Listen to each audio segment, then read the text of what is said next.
One of our favorite prospects in this year's NFL draft joins us live right now. And we got Fran Duffy coming on a little bit later, too, to continue breaking down this NFL draft. CHGO Bears starts right now.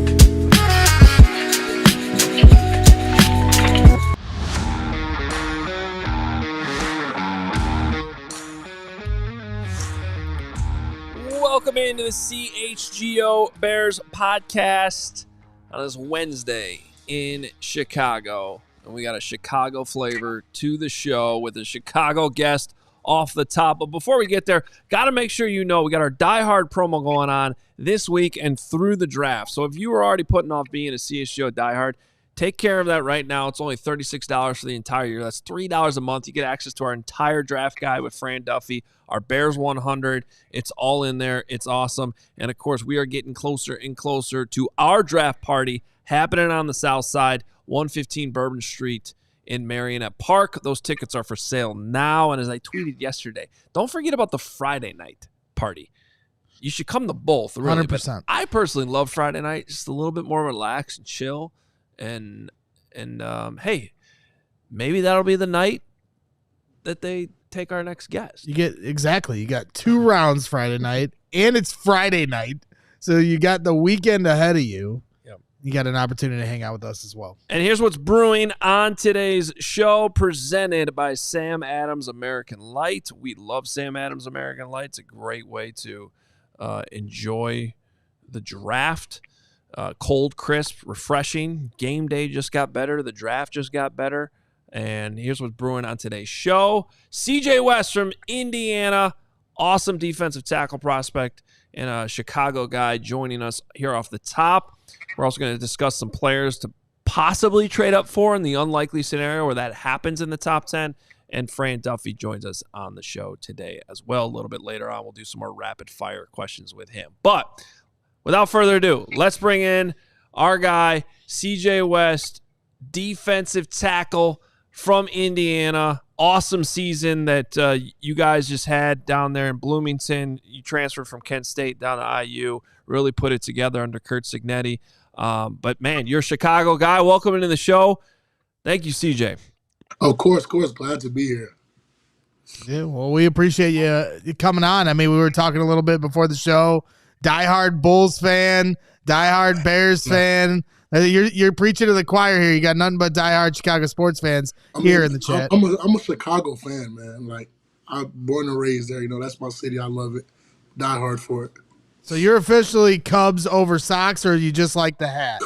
Cubs over Sox. All right, my man. All right, well, we might have to fight over that because I'm a White Sox fan, but I don't have much to stand on right now. You will lose that fight. Yeah, I will let you have that.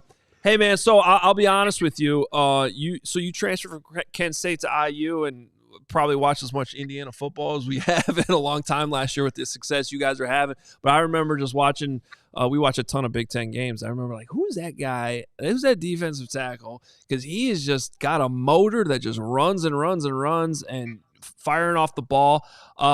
Just kind of curious where that came from, your style of play, because it's frenetic, but like in a good way. You're just, I think I wrote in my write-up on you, you're just like a bowling ball coming through the A or B gap, depending on where you're lined up. Is that a fair way to describe your game, and where did that come from? I'm a guy who just love destruction and violence when it comes to D-line play. Like, that's my mantra. That's my mentality when I get up there and line up across that guy. I just love doing that. Just cause that havoc. Just giving the offense, honestly, just giving them help. Like, making everything hard for them. So that's just something I really enjoy. What was it like for you to have this resurgence for Indiana University? The Hoosiers have been known for decades as a basketball school, and then you guys kind of took the world by storm. You got college game days showing up on your lawn, and you guys end up in the college football playoff. You taking on, big time schools like Notre Dame, in-state, rivalry of sorts, for football. You don't really see that matchup. So what was that like for you to experience this whole season doing that?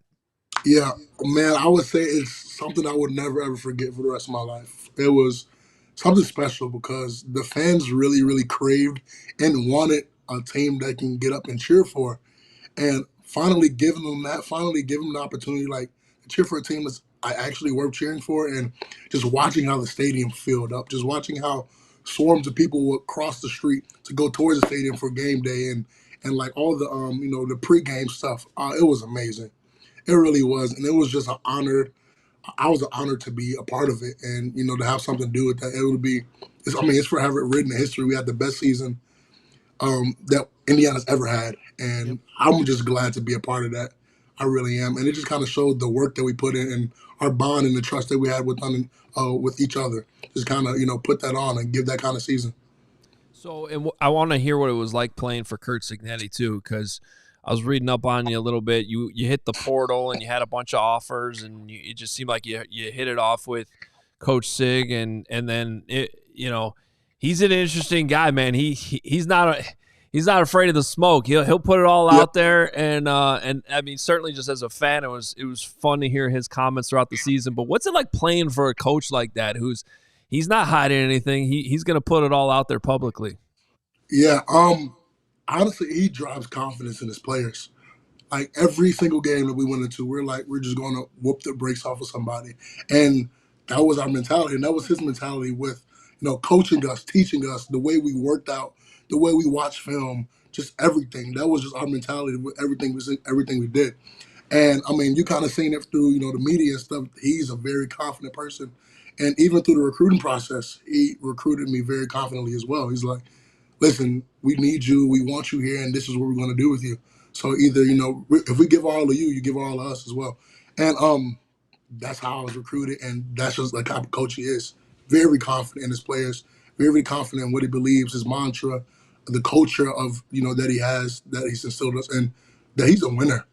I mean, he said that I'm going to come out and win here no matter what, and that's what he did, you know what I'm saying? So, and he's just stuck by that. So he's a very, very confident coach. Who would you say is the toughest player that you had to line up against? I would say one of those Ohio State cats. Donovan Jackson. I think I had a couple snaps against him. Donovan Jackson about Ohio State. He's a really good player, really good offensive lineman. What made him such a good player to line up against? He was a player who really matched my violence. I'm a very violent player. Like, I live by that. And he was one of those players who was like, all right, he'll give it, he'll match my violence as well. And I love that. And I would say that he wasn't scared of the smoke. He wasn't afraid of anything. So I would say that's why he was one of the better players. He tried to match it. You know what I'm saying? Would you say your violence also lines up with trash talking, or do you let your game speak for itself? I don't really talk too much trash, honestly. I'm just really focused on what I got to do and, my next plan of kind of beating the guy in front of me. But I don't really talk too much unless somebody says something. I might say something snarky back, but I don't really talk too much trash. I just kind of go out there and punch him in the mouth. So you grew up a Bears fan. What would it mean for you if you got the opportunity to play for the Bears, and what have your interactions been like so far throughout this draft process with your hometown team? Yeah, I mean, it's a lot of athletes' dream to play for the hometown team. A lot of athletes dream to play for their favorite team growing up. And I would say the same for myself. It would be unbelievable. It'll just be life-changing. It's something you dream about. It's things that when you're asleep, you have those dreams. Or, when you're imagining things where you're playing your sports, like imagine walking out a Soldier Field and your hometown crowd is there cheering you on. Like, that's just something you dream about. So it'll mean the world to me, honestly. I love Chicago. It's my city. I grew up there. And then being able to, to play for my city as well would just be life-changing. Well, I mean, the Bears have not a lot of people said they've done that before, you know what I'm saying? So, yeah. I mean, that's something special. Well, here in Chicago, I mean, Ryan Poles has had a propensity to draft guys that are hometown guys. Obviously, Cole Kmet, he does shows with us weekly here during the season, and they've shown that they'll bring in local guys. So I was actually watching an interview of yours when you were at the Shrine Bowl, and you talked about how Akeem Hicks made an impact on you as somebody you watched. Yeah. And you also mentioned Grady Jarrett, and now, ironically enough, now he's on the Bears. So I'm just curious, when you watch their games, what are you taking from them that you're trying to then implement to your game? Yeah, huge was started off for the King Mix. Like I said, I'm a one tech. I'm a nose. Play a lot of nose. I can play some 3-hand there, but a King Mix was one of those guys who just did the dirty work. And a lot of people who, if you don't really know football, it goes really unappreciated. But I appreciated that. I watched that because I see like me and him do the same type of things. He's a huge guy, huge, massive giant. But we both kind of do some of the same things on the field. It's a lot of the dirty work that a lot of people don't want to do or not willing to do, or sometimes don't even have the ability to do. It's a very violent position. And watching the King Mix growing up really helped me kind of, tame my violence and put it out on the field. And then Grady Jarrett, I mean, man, he's a great pass rusher. He played with the Falcons. Now he's at the Bears, and he's a great passer, great 3-tech to watch. He kind of played, and sometimes he played some 1-tech, 3-tech. So he was just real, he had a lot of variety to him and what he can do. So you feel like you're more comfortable in the A gap than the B gap? You prefer the 1-tech spot? Yeah, for sure. I do. I definitely prefer that. But I can play anywhere. I film, me playing some 3-tech here and there. But I love playing that one. It's just a position that not a lot of people can do very well. And then how quick and explosive I am, it really helps me. Yeah, so I was going to ask you about that too. The one thing you can't control is your size. I mean, so you're 6'1", 316. That's what you're listed at the combine at least. And I'm sure that's why some people are pushing you, farther down in the draft. I'm curious though, because I've seen a lot of tackles come through this league that if they are on the shorter end of defensive tackles, they use that to your advantage. In what ways do you use that to your advantage, or you feel like that? Your height isn't necessarily a reason why you should fall down farther in the draft. Yeah, for sure. For me, size doesn't mean a thing. It's all about the heart and the dog.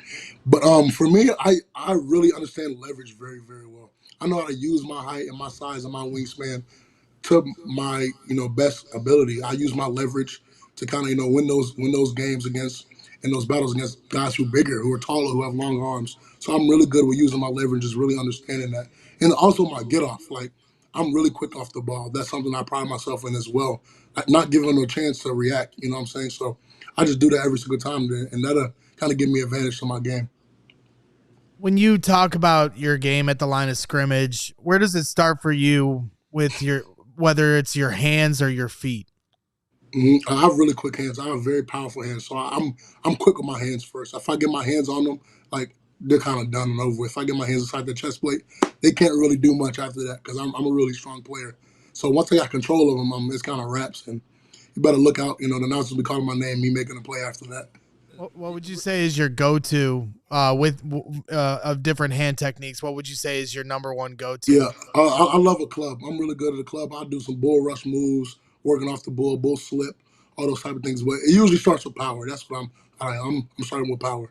So Dane Brugler in his draft guide called your hands sticks of dynamite. I love that. Playing with sticks of dynamite in your hands. Yeah, if you're lined up across me, that's probably what it feels like when I hit you. Yeah. So you went to Nazareth Academy, and you played with JJ McCarthy. I think some people have heard this story before, but for some people who haven't, you guys are getting ready for the state championship game, and you got practice a few days before the game. And well, you tell us what happened because the story is somewhat legendary if you've heard it. But JJ McCarthy essentially breaks his hand right before the game, right? Yeah, it's like, I think the game was on Saturday. Like the Thursday practice, he breaks his hand. Yep, in the state championship game. But man, he's a dog. Like, playing with JJ, just knowing him, he's the nicest person you ever meet. Like, one of the nicest people ever. But he's a dog. He doesn't really care about none of that. He's just gonna go out there and put his best on the field. But yeah, that story is crazy. 2 days before the game, we're practicing, got a little scout period, and he just he throws the ball and hits his hand on somebody's helmet and breaks his hand, but just thugs it out and plays through the game. Find out the game, yeah, he broke his thumb. It's crazy. It's crazy. Yeah, throwing hand and played well through it. Now, so let's play this out. You end up in the NFC North, though. All those nice things you just said about your ex-teammate. I'm sure we don't care about those. I'm sure it'd feel pretty good to go sack him, though, right? Oh yeah, for sure. I can't wait for that. I can playing against him. I'm gonna be on him all game. And he knows it. And I'm going to talk my talk. But afterwards, I'm going to show him his love, show him my love, say what's up, probably get a picture. But, yeah, for sure, I'm gonna be all over him. Love to hear that. I mean, when you talk about your opportunity to play in Chicago, obviously this is a long draft process and everything you've had to go through, all the different. So I'm assuming you have had a chance to talk with Chicago, and so I'm just curious. Do you realize the opportunity that you could potentially have here in Chicago is a really good fit when you talk about guys like Andrew Billings and Grady Jarrett, being on the veteran side of things and potentially you coming in and bringing some youth to the interior of that defensive line? Yeah, for sure. I know that, if I play in Chicago, I will have some veterans in front of me who would kind of like know the ins and outs of the game, and I love learning. So I'm going to definitely take that and just kind of learn everything I need to know with the NFL, because it's a different game than college. It's a lot faster. There's a lot of different things, a lot of different words you say, and the meanings are different when you got, schematics. But I'm going to definitely, use that to my advantage and learn a lot from them. Just kind of pick their brain, pick their mind, and just better myself, through not only practicing and, getting my reps, but also the mental battle as well of the NFL. I'm assuming you were able to visit Hallis. So was it the local pro day, or did you have a longer visit? No, I didn't have a local pro day. I wasn't there. I was down here in Bloomington. Oh, got it. Okay. Yeah. Well, it said in high school you gained 60 pounds in one season. And I'm curious, I've gained 60 pounds in one season, but I did it a different way. Typically, you went to Taco Bell. Yeah, I eating cheesy gordita crunches. So I'm just curious what that transformation for you was like. Yeah, of course. So I haven't played football for very long. My first year was 8th grade, and I played linebacker and safety. So my freshman year, sophomore year, I was still playing linebacker. Then after my sophomore year, I talked to the varsity D-line coach. I'm like, hey, I love how you teach your guys. I just love how you coach. What do I have to do to come play D-line for you? And at the time, I was 210 pounds. He's like, you got to gain weight. You got to get bigger. You got to look like a D-lineman. So that off season, I trained. I ate, came back. I was 270. Came back during the season. I walked what were you eating? Uncrustables. I was just stuffing myself with chicken, rice, everything, as much as I can. And then when season came around, I walk up to him. I was like, listen, you told me what I need to do to play for you. I did it. Now you got to coach me. And to that day, it was the best decision I ever made playing D-line. I loved it. I fell in love with the game right then and there. That's awesome. So you look, you've clearly won over our audience. All these guys in the comments love you. I'm gonna give them one more chance to love you even more though, because wait till they find out how big of a Derrick Rose fan you are. Oh my goodness, that's your guy, huh? Man, I love Derrick Rose, man. When he retired and then he opened up the Rose shop back in the city, man, I was like, that's awesome. I loved it. I've loved Derrick Rose ever since I was a kid, but heartbreaking with the injuries. But that was my favorite basketball player of all time. I was in love watching him play ball because it was just different. And he was a Chicago guy who played at Simeon. He was a local kid. And then, once again, it's one of those things where you're a hometown kid playing for your hometown team. And, I mean, that's a dream for a lot of athletes. You know what I'm saying? And he was one of those players. So I hope I can follow in that, kind of footsteps and play for my hometown team. You are literally checking all the boxes here, and we're all excited for you. My guy Gary Ross in the chat, he's an IU guy and IU alum, and talks about you literally ad nauseum, every other day. He's talking to me about you, so he's in the chat. I know he really appreciates everything that you've done for the University of Indiana. So I'm just curious, though. How much do you think this NFL landscape is overlooking you? I know everybody talks about your size and pushing you down the draft board, but do you think that these teams are overlooking you because of that? I feel for the people that know ball, knows what kind of player I am and the value I bring to a team. So, I mean, the media may overlook me, but the people who really know ball and who's doing all the recruiting and scouting, they know.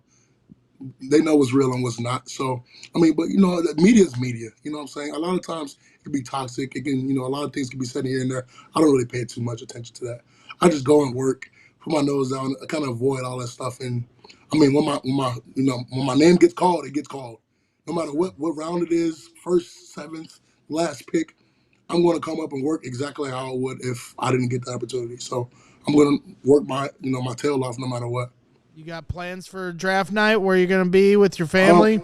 Yeah, I'm actually going to be back home in Chicago. I'm going to, do something small with my family, just kind of be around the fam, chill, just watch TV. That's what I'm going to try to make it. I don't want to make it too big, not make it, the whole thing a big old spectacle, because I just really just want to work. I just love football.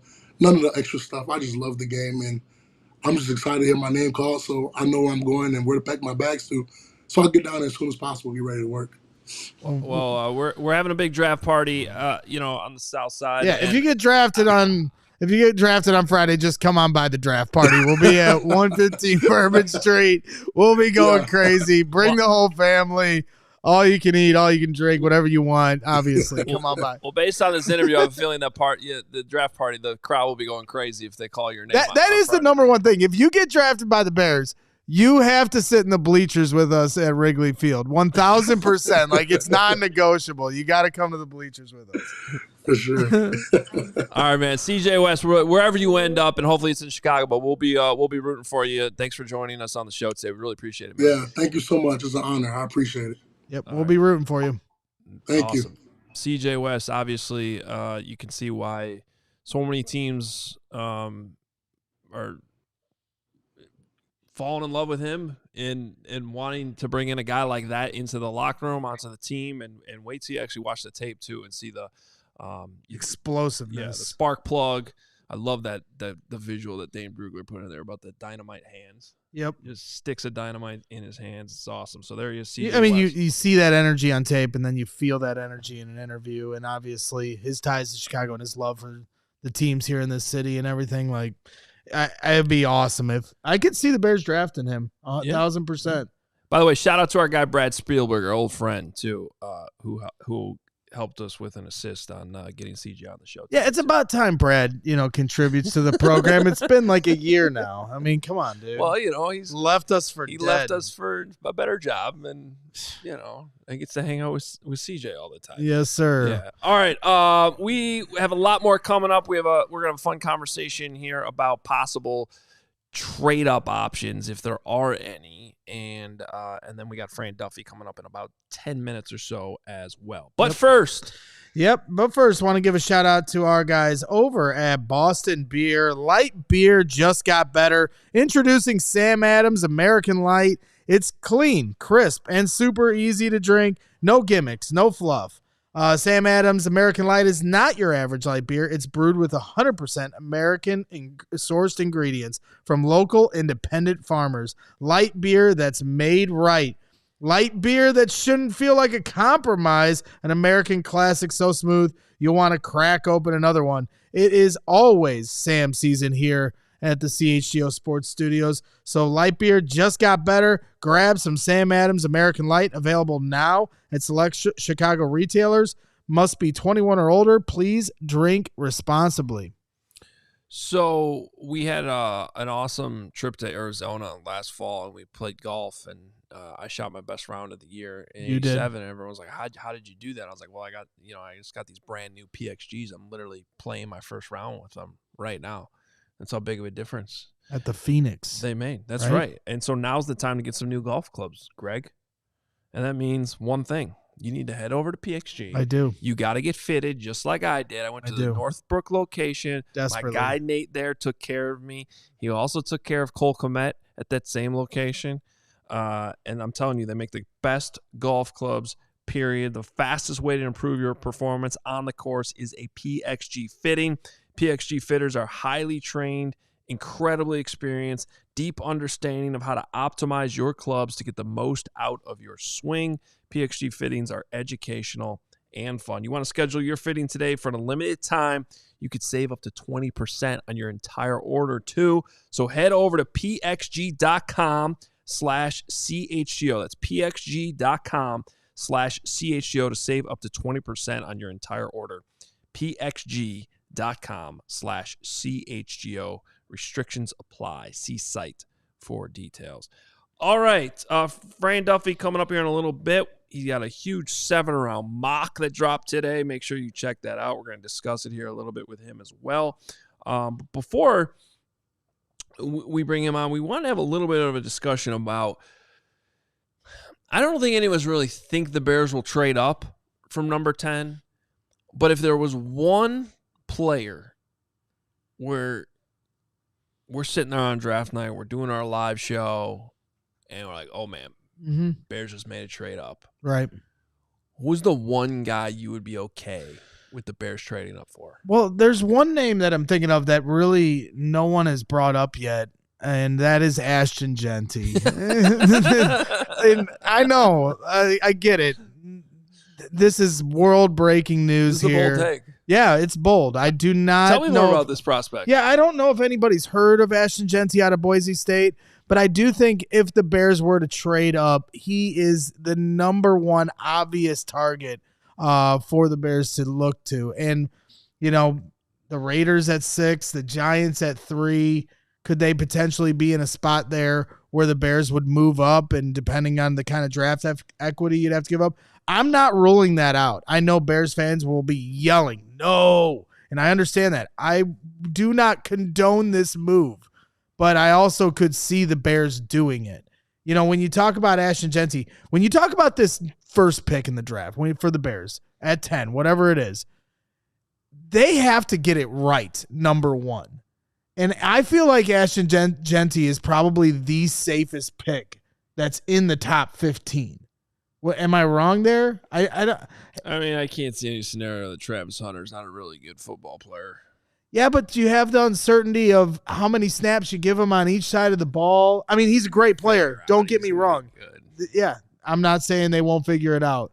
Abdul Carter's got the injury stuff that he's been working through. Yeah. You got the quarterbacks, you know, Mason Graham and Will Campbell with their arm length and all these. Ashton Genty, there's nothing all the way across the board from measurables to tape to character. He checks every box. He checks every single box. I think he's the safest guy. So, I mean, it's an obvious one, but it's also one that no one's been talking about. Yeah, it's a good point. I'll give you another one that I think is incredibly safe.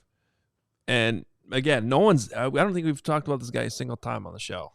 Will Campbell from LSU, the offensive tackle. Never heard of him. Yeah. No, in all seriousness, but these are the types of guys that you do trade up for if you are going to do it. They're the safe picks. They're the obvious picks. And this has been the offseason of obvious. It's been the obvious offseason. This was the Bears, for maybe the first time since I've been covering them, are just doing obvious thing after obvious thing after obvious thing. Now, I don't know if trading up is necessarily the obvious thing, but taking one of these two players we're talking about, I do think is obvious, and I do think you're going to have to trade up to get either one of them. Will Campbell, though, I just think he's O-lineman 1 in this draft. Should be, will be, and even if you are going to go doom and gloom, what's the worst case scenario is he's going to be a really damn good guard for a long time if he's not a tackle. I'm fully on the record. I think he is a tackle. I think he will be a good left tackle, but if he's not, it's just I don't see him busting out inside if that's where his career trajectory goes. Here's the other thing, though. I think we're making the same mistake we made last year. We're starting to, where the Bears are having this great offseason. They got Caleb. They drafted Rome. And then it was like, what about the offensive line? And we're like, they'll figure it out. It'll be fine. We don't have to spend too much time worrying about that. Now, the difference is they have addressed the offensive line. And from left guard to right tackle, I think you do feel much better about it right now. Mm-hmm. When I say we're making the same mistake, it's on a smaller level, but I think we are kind of doing that at left tackle right now. We're like, Braxton Jones, he'll get healthy, or Karan Amagaji, between the two of them, and then, I don't know, you go add another one, whether that's a veteran or maybe you draft one in the third round or a little bit later on. Between that mix, scramble them up, someone will emerge as a good left tackle. And it's like, or you could just trade up for Will Campbell and take care of this thing right now, and there's no questions. I would be okay with them doing that if that's what their approach is. It would be the obvious thing. It's the one piece left on the table on the offensive line, and it would take a lot of risk out of this whole thing, and we would no longer be making that same mistake we made last year. You know how tremendously annoyed I am that Will Campbell seems like he's going in the top 5 now when I spent months making sure that he was going to be a Bear at 10. And then I got all these people arguing with me that he's not, the arm length, he's not, blah, blah. Now he's going top 5. not so funny anymore, everyone. I'm not laughing, that's for certain. And so, is Kelvin Banks the guy at 10? I got the same amount of Bears fans telling me he's not any good, and he's probably more of a guard. I tend to disagree, but I'll concede that there are people that know more about offensive line play than I do. But at the same time, I am with you in regards to continuing to bolster that offensive line. I've heard fans say it on Twitter. Finish the job, Ryan Poles. Job's not finished, as Kobe Bryant once said. Get this done. Make sure this offensive line room is a strength for years to come. When the Bears had the offensive line room as a strength in those mid-2000s with Lovie Smith, they never had consistent quarterback play, but they always seemed to get the job done consistently on offense. They'd run the ball, and they'd make sure they'd move the chains. Obviously they were winning with a lot of defense, but they were also winning with very inconsistent or below average quarterback play. So, I get it. I would continue. And then the other thing I'll say to this real quick is Joe Thuney obviously needs a contract extension. You don't trade this guy over here as an all-pro, as potentially maybe your best player on the team as it stands right now, and not give him a contract extension. So I don't know what's going on with that. Can I push back on that real quick, though? I guess you can, but I might yell at you. Yeah, but no, as somebody who believes Joe Thuney should get a contract extension. Right. But I keep hearing people say exactly what you said, that you don't make that trade and not give an extension. Didn't the Bears do that with Keenan Allen last year? But that's why they traded a 4th-round pick for Keenan Allen last year. They didn't give him a contract extension. And when the year was over, they were like, good. But why didn't they give Keenan Allen a contract extension?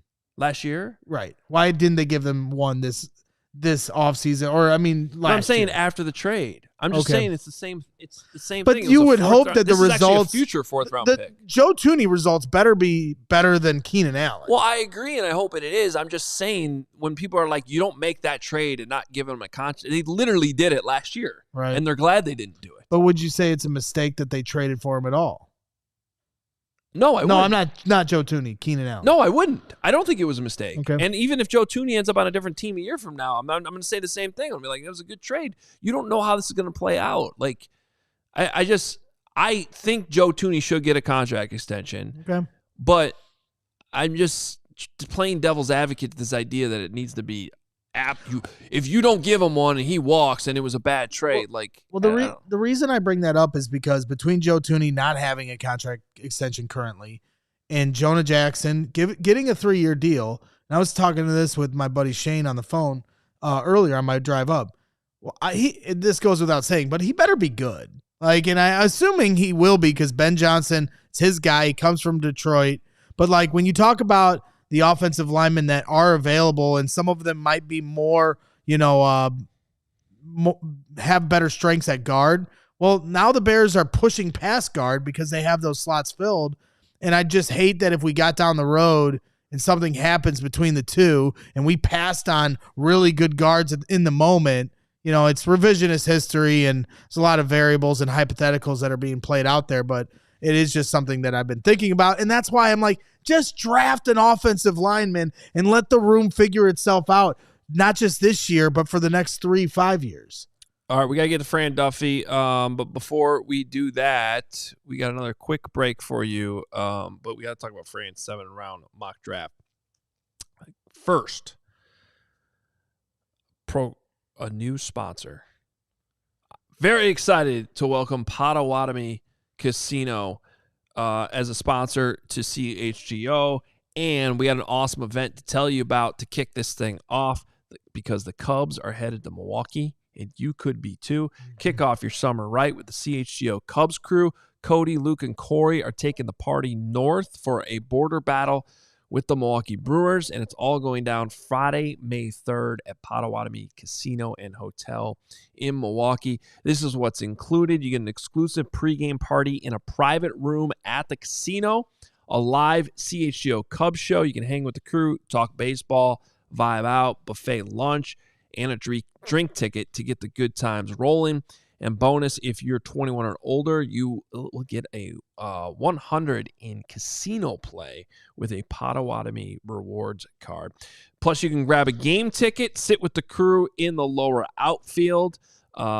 Cubs side, of course, make it a weekend. If you want, you can add a one-night hotel stay as well at Potawatomi for Friday night. These tickets are going to go fast. You can find all the info and the tickets right now, allchgo.com/event.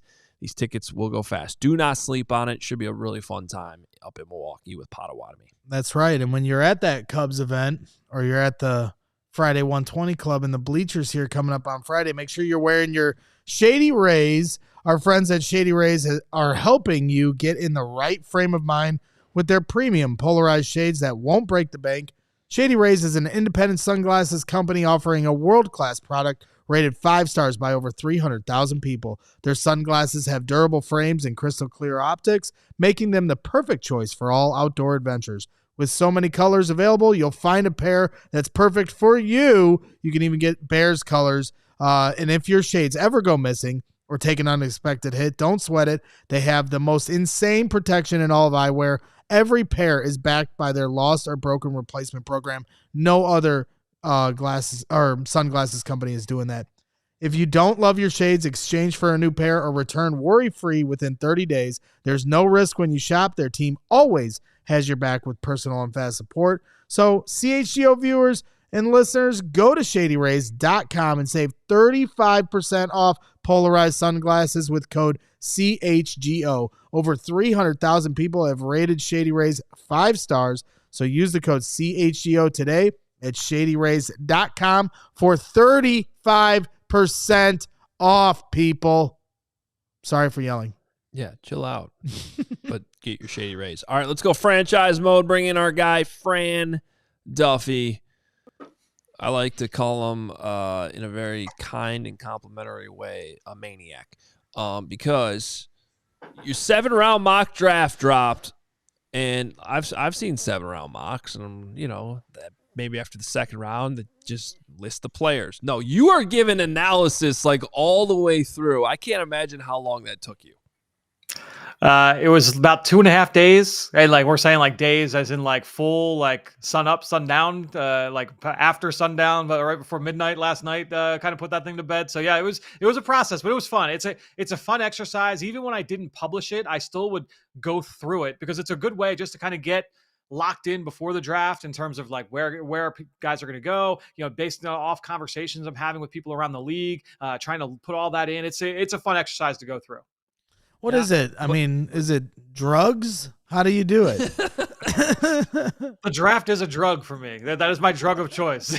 Great answer. That's a phenomenal answer. It's a phenomenal answer. Now we're gonna fight though, because we're not gonna give away the whole. We're not gonna give away the whole 7-round mock. Yeah, become a diehard and see the whole thing. It's awesome. It's worth it, as well as the draft guide. And you can get our Bears 100 in there too. But I'm gonna tell you this, Fran. If the Bears are sitting there at 10 and Tyler Warren's available and they trade back to 14 and they draft Shamar Stewart instead, I will flip the table that we're doing our show at 115 Bourbon Street. So come on out. Don't miss that because it'll be very entertaining. What is your problem? Why are you doing this to us? Listen, I like to think that I made up for it with what happened after that. Okay. I think the rest of the draft was, when we were messaging earlier, I was like, yeah, I don't think Bears fans are going to love what happened in round 1, but I think everything after that, I think we'll be squared away.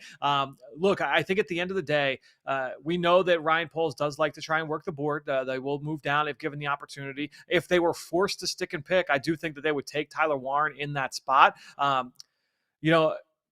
go back and I think of his first opening presser, Ryan Poles, and he talked about position value, and it was a long quote. I've got it in my notes. I don't think I put it in that mock, but just talking about every single pick, you have to be able to gauge where I'm getting this player versus what else is available later down the line at that position. And so I wonder, all right, well, if you can pick up a couple extra picks and you can address tight end later if you really want to, and also still get a position of need a little bit later in the round, I just felt like that was a little bit too much to pass up on, especially for a team that is very desperate. In the Indianapolis Colts, I think, are desperate to add a playmaker to that offense. Well, let's talk about what you did in the second round then, because you got another. We're not going to give the whole thing away, but I think we should talk about what you did here in the second.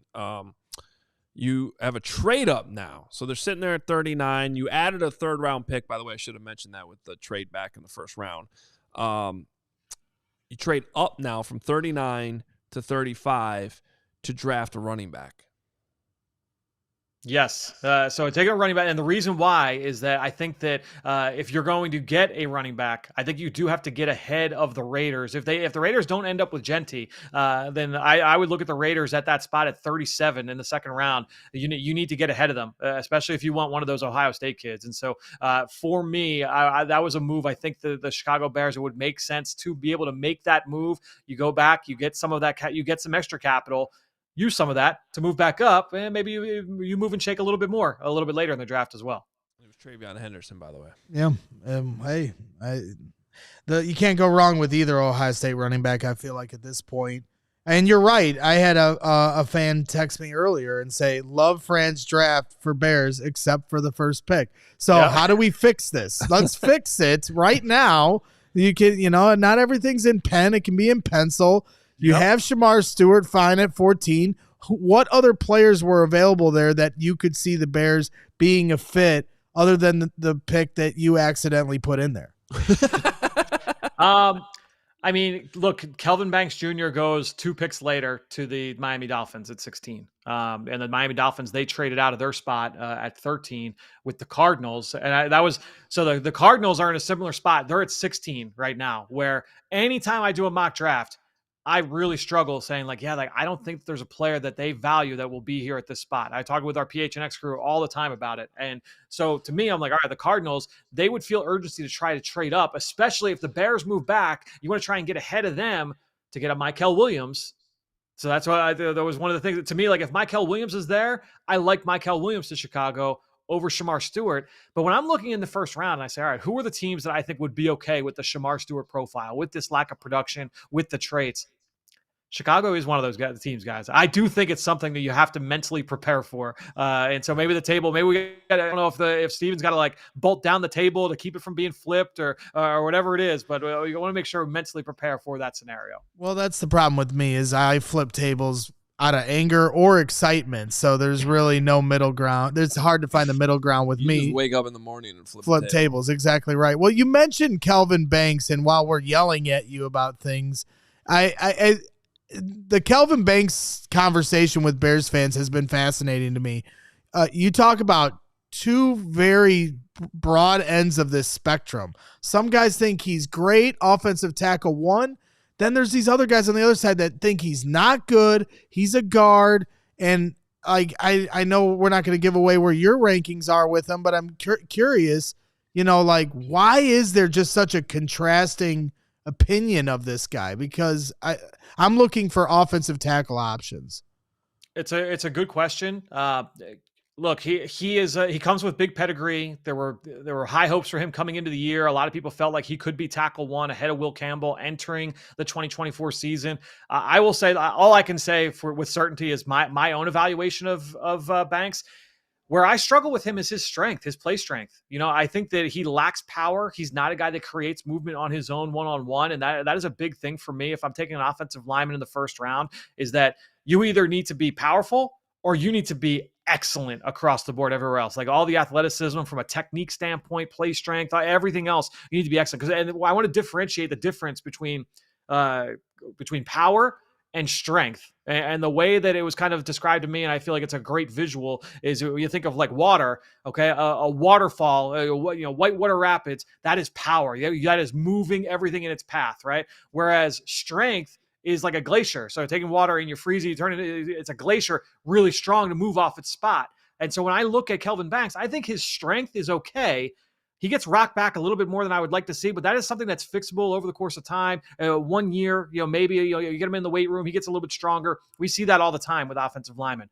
Power is a little bit of a different thing. And so that takes a lot longer to fix if it's ever going to get fixed. Some guys don't have the body to be able to generate that force at the point of attack.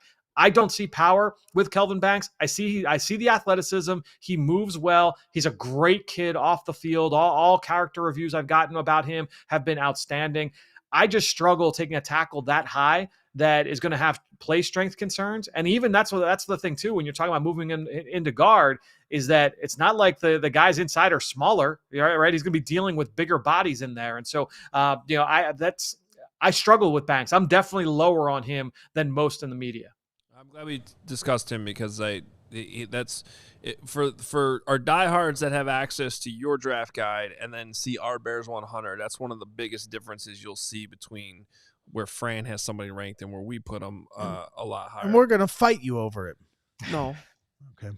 We're just gonna fight about the Shamar Stewart thing. This is Shamar. I understand.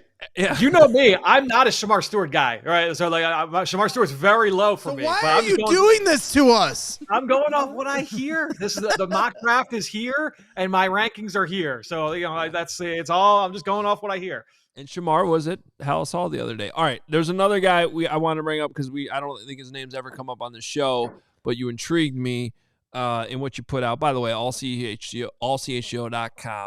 It's laid out perfectly. You can see the Bears' 7 picks or however many picks it ended up being, but the 7 round worth of picks for the Bears, and then the entire thing that he spent 2.5 days on for all the picks. But tell me about JJ Pegues, because I admittedly not really on my radar yet, and I'm reading up on it. You're like, oh, he's intriguing for Dennis Allen, but actually he's also intriguing for Ben Johnson. I'm like, what? So this guy can play offense and defense, and he's 300 and what do we got him at? We got him 309 pounds? Something like that, yep, at the combine. Yeah, he's a really fun player. First off, great kid. Was one of the captains for Ole Miss. Very fun personality. Got a chance to spend a lot of time with him down at the Shrine Bowl. I probably talked with him, a lot of time. It was like 15, 20 minutes spent talking with him about a bunch of Ole Miss players, but then also just his journey. This is a guy that started his career he started at Auburn, was a tight end. So he played offense, was a big tight end, a heavy tight end, and then moved over to the defensive side when he transferred to Ole Miss after the 2021 season, 2022 season. So he's played at Ole Miss now for the last couple of years. He's an upfield penetrating defensive tackle. He's solid size overall. I do think he'd be a fit for Dennis Allen's defense. But then also, like, he never gave up that offensive side either. And so that they've used him in a lot of different ways. He'll run routes. He's not a guy that's going to be like carving guys up as a route runner, but release him out into the flats. You can throw him a ball if you need him to. But more importantly, he was like a goal line fullback. He's very much like a Refrigerator Perry type of situation there. He scored 7 touchdowns last year as a runner on the goal line. And so I got a chuckle thinking of like, this would be very fun for Ben Johnson to have a player like this in the fold. Just upgrading the Doug Kramer position. Mm-hmm. You got to look at everything. So I hadn't even thought about that, and that's a huge upgrade in that spot. Yeah, instead of fumbling, he scores 7 touchdowns. It was pretty rough. Frank, can you hang on 1 second? We got an extra break we got to get to, and we want to get Let's to rapid fire. Just please hang on for 1 second. Greatly appreciate it. But first, spring cleaning going on at Ray Chevrolet in Fox Lake. Come in and get fresh savings during our spring clearance sales event. I'm about to give you those zeros that you love to hear, the good zeros. 0% financing for 60 months, $0 down, 0 payments for 90 days, plus 0 hidden fees on select new Chevy models. Or you could check out their selection of over 125 vehicles priced under $20,000. Plus, they got raised price promise. That's letting you shop confidently. There's a guarantee. No add-ons, no hidden fees, no gimmicks. The price you see is the price you pay. The price we tell you about on this show is the price you pay when you go in there. So go see for yourself. Visit our partner at their convenient location right off of Route 12 in Fox Lake, and don't miss out on their spring clearance sales event going on all month long for 0% financing on select new Chevy models. Shop Ray Chevrolet in Fox Lake or raychevrolet.com. They've been serving the community since 1963. Together, let's drive. That's right. Want to give a shout out to our friends over at Empire Today. Just like your favorite team needs a home field advantage, your home needs a home floor advantage, and Empire Today can help you get it. Empire Today has flooring experts, dedicated flooring professionals who focus on flooring every single day. We've all been to those big box stores. You wander endlessly around the aisles, and somehow you're hauling all these materials home, looking for an installer and coordinating everything yourself. Those big box stores might have a flooring department, but the person helping you with flooring may have been doing sinks yesterday or laying brick and could be stocking light bulbs tomorrow. So you got to be careful who you're listening to.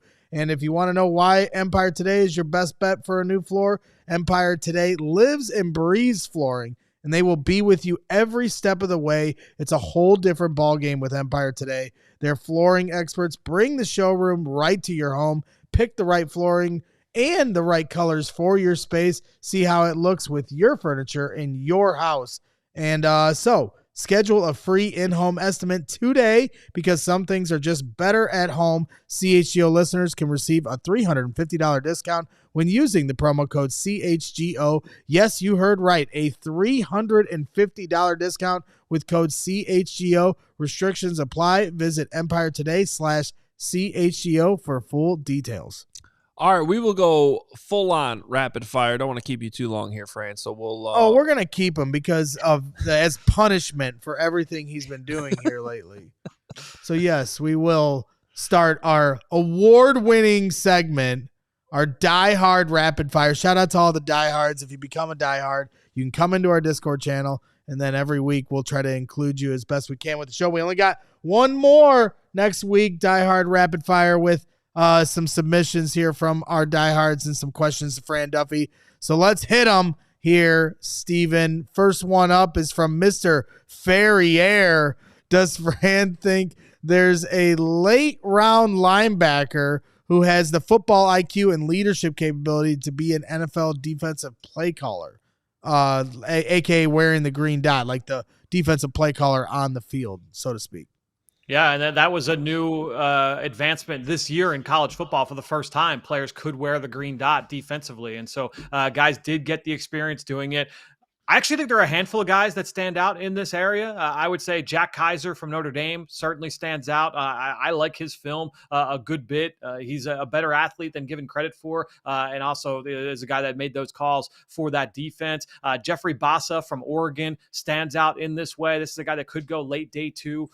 So, you know, that's probably a little rich for me personally. I think he's more, that's more in the value where I feel a little bit better is when you get into round 4, round 5. So I'll include him in that answer. Jamon Dumas Johnson from Kentucky is a player that set the defense over the last couple of years. Just looking through. The other one would be Jay Higgins would be another one that stands out to me in this way. Jay Higgins from Iowa was the green dot guy for the Hawkeyes this year. And just a very cerebral player. Everything you spend 5 minutes with him, you understand like, okay, like that, yeah, he's one of these guys who just gets all the ins and outs of the scheme. That is insane. Like, I just, like, to your point about this dude, what is wrong with you, Fran? I don't know how we ask you that question, and then you rip off. We did not give him these questions before the show, and then he rips off like 7 in a row. You are a madman. Mr. Ferrier with another question. Which of this year's running back class is the best comp for Matt Forte? Ooh. Interesting. I'm looking through. There's a little bit of Forte with Bashal Tutin from Virginia Tech. A little bit undersized, very slippery, very determined runner. Can help you in the pass game. Tutin's one that stands out. Honestly, Ashton Genty has a little bit to him as well. A little bit, if you squint. What about the rest of these well, guys? I mean, what about Matt, Caleb Johnson? That's He's what I was going to say. Taller running back. Yeah, both smooth runners. Matt Forte was pretty unique. None that are like hitting me over the head when I'm looking down my running back board. I'm like, well, oh yeah, Forte like this was one, such a threat catching the ball. I While know. we're on running backs, I have completely fallen in love with Taj Brooks. I mean, this is a guy, just a rock solid player, a guy that has got, I've heard rave reviews from teammates over the last couple of years from Taj Brooks. I'm pulling up my notes from some of the things that some of his teammates have told me in recent years. But yeah, this is going back 2024. Tyler Owens, former safety. Yeah, just an extremely consistent player. He's going to have a great year this coming year. Darian Taylor Demerson, former Texas Tech safety, just went raving about this kid. Just and all those notes are up on ALLCITY.com as well. If you're going to the draft database, Taj Brooks, certainly a day 3, we'll say like round 5, round 6 running back to know. Yeah, when you talk about consistency, over 100 yards in every game played this year. Yeah, I believe that's good. Roz7744, Walter Nolan versus Derek Harmon. Who's a better pass rusher? Who fits better with the Bears defensive tackle group and scheme? Good one. Roz, I would say that in terms of better pass rusher, I would say that Nolan has the higher upside as a rusher. I would say Harmon is probably a better, like a more skilled rusher right now. I would say that Harmon probably a little bit more consistently powerful right now. But I think when you're looking at both guys, I have both guys on the same tier. I love both of their talents. And I think that it's a little bit different. I think Harmon's probably a little bit sturdier in the run game. I do think that he's probably the better fit for Dennis Allen at the end of the day. I think it would be a slight edge, but I think Walter Nolan would fit in perfectly fine with Chicago as well. And so I would say Harmon probably the slight edge to answer the question. All right, our guy Noah Watson here asking, where do you think Shadour's going? Obviously, the Saints, the Giants, these are teams being listed as potential landing spots, and everybody just can't really seem to figure out where Shedeur Sanders is going to go. So where do you think he's going to go? I have him falling out of the top 20 in the 7-round mock. I won't say where, but he's falling out of the top 20. I think the Giants, I think that's posturing. Basically, here's what I'm hearing. Right, I'll lay it out real fast. I've heard the Cleveland Browns want to take Travis Hunter at 2 and would love to get Shedeur Sanders later in the draft, like the trade back up into round 1 kind of scenario. Now, if you're the Giants, I think the Giants would love Abdul Carter, but I think they would rather have Travis Hunter. So what I think the Giants are doing, because I just can't imagine a scenario where you sign Jameis Winston, Russell Wilson, and draft Shedeur Sanders, and you throw that into the New York market that's chum in the water for a school of sharks. Like that just does not make sense to me. So to me, I think they are trying to bluff Cleveland to say, if you want to take Shedeur, then you've got to take him at 2 or else you're not getting him. We will take him at 3, because you're hearing a lot of stuff now about, like the Giants, the door's not completely shut on Shedeur Sanders. I think it's posturing. I'm not buying the Saints stuff with Shedeur Sanders. I don't think he ends up in New Orleans. I don't think they spend that number 9 pick on a quarterback. Pittsburgh at 21. I'm getting mixed reviews there as well from what I've heard in terms. I know there's reports out there about Mike Tomlin liking Shedeur.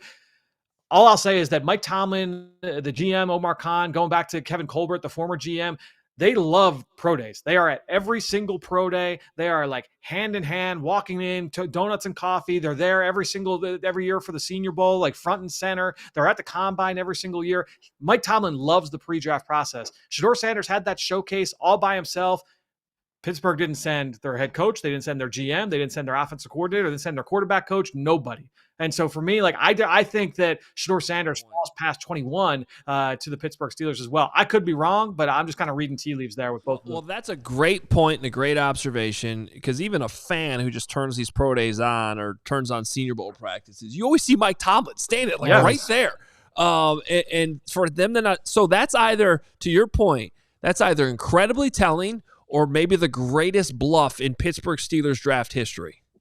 Yeah, and look, they brought a bunch of these guys in for 30 visits, but the Shedeur Sanders visit wasn't scheduled until after that showcase, and it was like a thing, like, oh, like he could fall. And to me, like Shedeur Sanders didn't take a lot of visits this year. I think it was after the showcase they kind of got wind of it. Yeah, like he's not going 9. He's not going. Oh, now I'm gonna take some of these visits to later in the round. So it's going to be very interesting. Obviously, it's going to be the hot topic when we get to night 1. But like I said, I'm not buying the Giants. I'm not buying the Saints. After that, we'll see.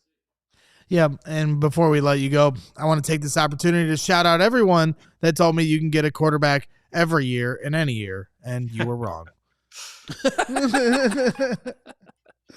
Shout out to those people. Quarterbacks are hard. Fran, appreciate your time as always, my friend. We'll see how things go over the next week. Listen, Fran. If I will help you if Shamar Stewart is the pick next Thursday night, I'll come on right away and we'll all commiserate together. Okay, I love it. All right, he's got a ton more stuff coming next week, by the way. So if you're not a diehard, now's the best time to sign up. We'll let you go, Fran, because we have an amazing deal going on right now to get all of this draft info. ALLCITY.com/diehard. It's only $36 for the entire year right now. Trust me, that $36 is worth it alone for the draft guide. And all the information, because to answer Braxton's question earlier, the reason why he's able to rattle off all those random names, the questions he doesn't know are coming, is because they're all right there in this amazing database on his computer, and you get access to that database. It's worth every penny of that $36, just $3 a month. And on top of that, you get all the other perks of being a diehard. You get a free t-shirt off the bat. You get discounts to our events. Their draft party, want 20% off the tickets? Bam. Be a diehard. You get 20% off all of our merch as well. That event with the CHGO Cubs going up to Potawatomi Casino, all these events we do. Becoming a diehard pays for itself if you utilize it. And now's the best time to do it. So make sure you sign up. Scan that QR code on the screen, allchgo.com/diehard as well. We are almost done with this show. It's been a good one. Yeah, almost didn't notice Carm wasn't even here. It was weird. Happy birthday to me. Carm's he was in the chat. That's right. Happy birthday, the greatest birthday gift. You know, like I said, last year, no one wished you a happy birthday, which was wrong. It wasn't nice. So Carm followed up this year by just not showing up. Right, and that's very nice of him. But I will say, like, this year's birthday for you is like a 4-day event. Yeah. It's a lot. You know, people were calling you earlier. It's like, all right, calm down. We get it. You were That born. was my sister. Well, it's like, okay, we get it. You were born once. Okay? It's your birthday. I'm not arguing with you. I am not a big birthday guy. So I am frankly uncomfortable with it being stretched out over 3 days. Okay. Well, happy birthday. Thank and Carm certainly did the greatest gift to anyone that's ever been given a gift. The Giggity says the only person happier than Hogue is Pizzatola. Yeah. That's a good point. It's a good day for Pizzatola. Although Pizzatola, has he been in here, Evan? Okay. Pizzatola's been in here. And Steven and I were at 115 Bourbon Street last night scouting it and testing some of the audio. Tell you what, guys, the last couple of years we were at Joe's, but this year at 115, it's going to be crazy, man. Their setup there is, I've never been to 115 Bourbon Street. It was awesome. It's cool. It was awesome. And their front room, that's where we're going to be that first night, is going to be a lot of fun. And if Ashton Genty falls to 10, I think some fireworks are going to be going off that night. You know, the table might also be flipped in that scenario, but for different reasons. Either way, yeah. I mean, if they get them or don't take them, so it's gonna be fun, man. I can't wait for it. We're almost 1 week away tomorrow here. Appreciate everybody in the comments wishing me happy birthday. Thank you very, very much. See each and every one of those. We only got one snippet for you today. It's actually a college football snippet, but there's a connection to the Bears because the Notre Dame Fighting Irish had one of their bigger named prospect players enter the transfer portal, and that would be Brian Urlacher's son, Kennedy, who was a freshman. And despite not playing a whole lot, still managed to put out some pretty good highlight videos that I saw going around on Twitter last year. But he was a big-time recruit. Been hearing about him for years now. Of course, you know, his dad being Brian Urlacher, but also because he's really, really good. Played 5 games as a freshman, made some plays because I saw the highlights, but he's entering the transfer portal. Sorry about that, Greg. It's not great. I mean, I know some people at Wisconsin, if you're interested. Yeah, we'll see where he ends up. Last year when we were in Arizona, Brian stopped by to say hi to, Briggs when we were all in town over there, and there was Kennedy hanging out, and I was really hoping that When did that happen? Where was I? You weren't there. It was right when we got back from golfing. And I walk into the lobby, and there's Lance Briggs just hanging out with Brian Urlacher, and I just try to mosey into this conversation like I belong there. It was great. So then I just started talking to Kennedy about Notre Dame. So you're the reason he transferred? Yeah, probably. He's like, scared him off. I'm not dealing with people like that. I'm going somewhere else.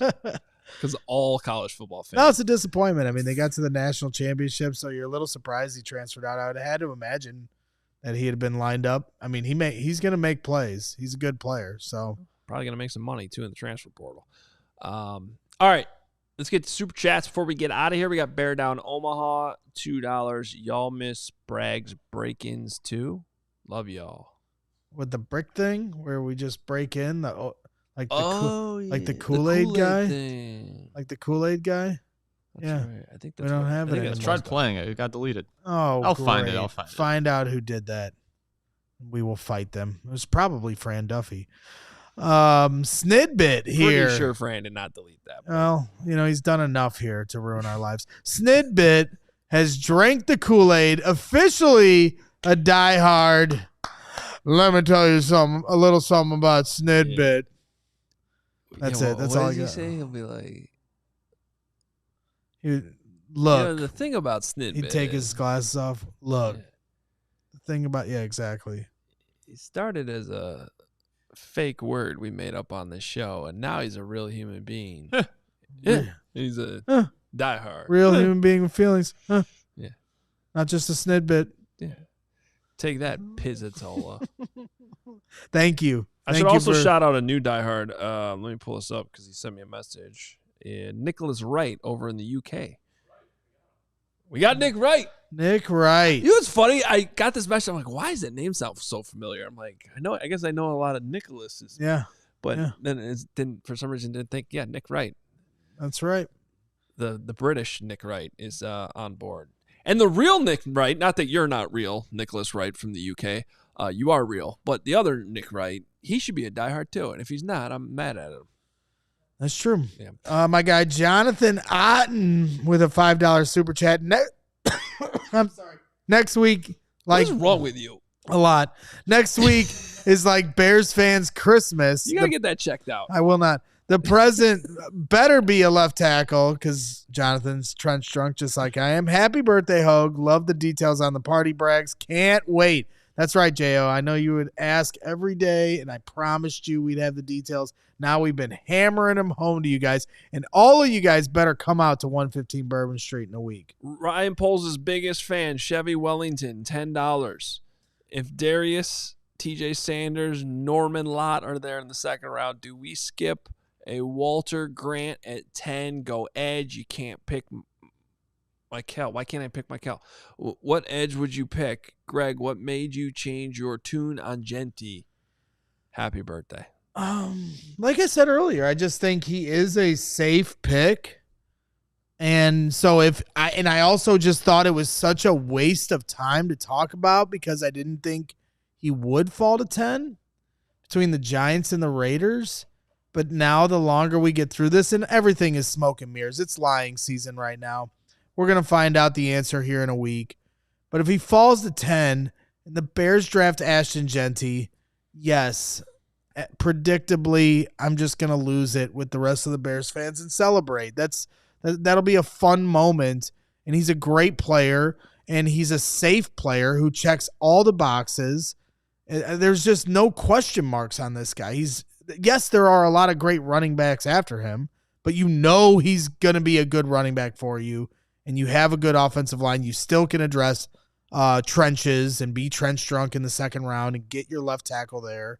So it's not like it's the end of the world if they don't draft a left tackle at 10. It's something I would do, but if they're going to draft Ashton Genti, I mean, come on. How could you not be excited for something like that? I would draft Landon Jackson. Yeah. Zero Demon, $20. Read it, Hogue. Read it. Oh, Braggs, we got Omer Mayer. Is he related to Larry? No, he is not. Okay. Lunch with Mayer. Purdue stack next year. I don't know what that is. Boiler the F up. Oh, okay. Let's go. $20 super chat from Zero Demon in honor of Omer Mayer coming here from Tel Aviv. And the Purdue Boilermakers are going to win the national championship next year. I cannot wait. Lord help us. You all. can be upset about that. You can embrace it, but you can't escape it. You can't run from it. Boilermakers are coming. I would love for them to stop being all talk and actually win for once. It's not all talk. We've been backing it up. It's the rest of the Big Ten. Big Ten hasn't won a national championship since Mateen Cleaves in the year 2000, so it's been a minute. In fairness, though, the refs cheated Wisconsin out of one, so that should count. And UConn cheated just by existing. By winning by 50. So if you want and you're a big Purdue fan, I'll be going live at 3 p.m. on Boilers in the Stands to break it down with my guys, Joe and Craig. There's my shameless plug. I was looking for something to do at 3 o'clock. Exactly. Now you have options. Yeah. It's good. All right. We are out of here. Tomorrow, it'll be the Greg and Carm show because I'll be at House Hall. They got some media availability going on there. So I will be, we get to meet the assistant coaches tomorrow, which I'm excited Dude, I'm about. so excited to hear from Antoine Randall, Al Harris, JT Barrett. I'm really excited to hear from those guys. Yeah, we got some, it'll be an interesting day. So we got 2 more loaded shows for you this week coming your way. One more super chat comes across the wire. Chevy Wellington, $5. How would you feel about Jalen Walker? Can rush the edge and take over Sandgott at linebacker. 2 birds with 1 stone. If we're drafting Jack Sanborn's replacement at number 10, there's no replacing Jack Sanborn. Doesn't that seem a little? I've heard some smoke with Jalen Walker with the Bears. It just seems like a reach to me. He's not big enough he doesn't fit the Dennis Allen profile. He would have to be like the defensive Tyler Warren, the way we talk about Tyler Warren, like Swiss Army knife all over the defense. You better have a detailed plan. And I think it could work. I think it could be exciting, but I don't think you're getting a consistent guy who's just coming off the edge and winning against bigger left tackles all the time. So that seems a little risky to me. And David Spoonmore here in the chat saying, no such place as University of Indiana. I did say that during the interview, and I know that that's wrong, but I didn't feel like correcting myself. So you know what, Spoonmore? So David, you can just get over it, okay?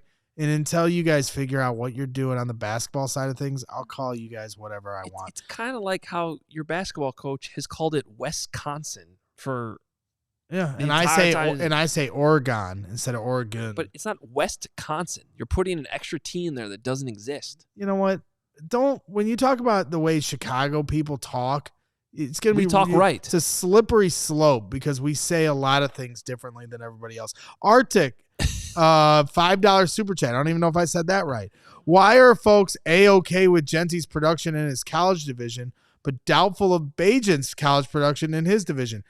Is this Mark Carman trying to sneak in a super chat at the end of the game? Also, they're different divisions. Boise State is an FBS school. They play real teams. But thank you for the $5. Shepherd is not the same as Boise State. And then I know this is snippets, super chats, and shout outs. So I'd just like to give a shout out to Cheesy Gordita Crunch in the chat every day. And your presence is always appreciated, and your taste is even more appreciated. Didn't you do that yesterday? You're gonna do this every day. Every day will be the Cheesy Gordita Crunch shout out. All right. That's it. Meatball Meltdown Hour. No one will ever let me promote the shows coming up, so I'll just say this. Be here at noon tomorrow. Everybody will have fun, and we'll talk to you then. Goodbye. We all silly like the mayor.